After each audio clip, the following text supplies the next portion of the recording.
On to Greece now, where the government sits down with creditors tomorrow to try and finalize a bailout agreement that will unlock 7 billion euros in aid so that country can pay its debt over the summer. Details of the possible agreement are leaking out, and many in Greece are unhappy. Michelle Caruso-Cabrera is in Athens with more. Another round of protests in Athens today. This time, retirees who fear they will face cuts to their monthly pensions. The government's offer to creditors isn't public yet, but leaked copies show that it includes higher taxes on businesses, the wealthy, the middle class, and hiking the sales tax to 23% on many more products and services. Harry Theoharis is a member of parliament. Unfortunately, any deal done under this pressure, it's not going to be a good deal for Greece, so it's only going to kick the can down the road for a few months until we actually have a deal that solves the problems that Greece has, which are structural. It's not about fiscal austerity, which is going to be where this deal is going to put the weight on. Economists argue Greece doesn't need more taxes, but rather major changes in the way the economy functions, such as eliminating the mountainous red tape that makes it much harder to operate a business, collecting the taxes that are already owed, and shrinking the massive public sector. But changes like that take time, something Greece doesn't have.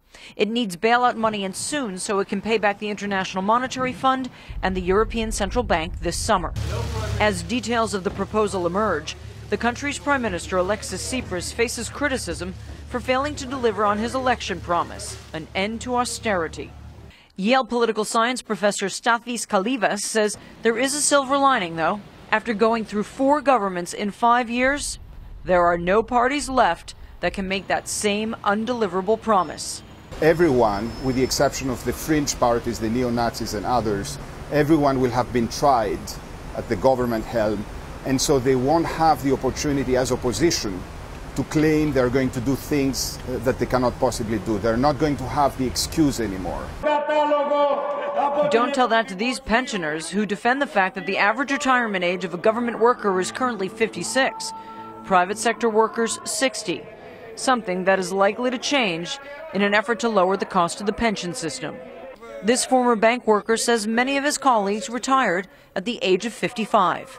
55 sounds very young to retire.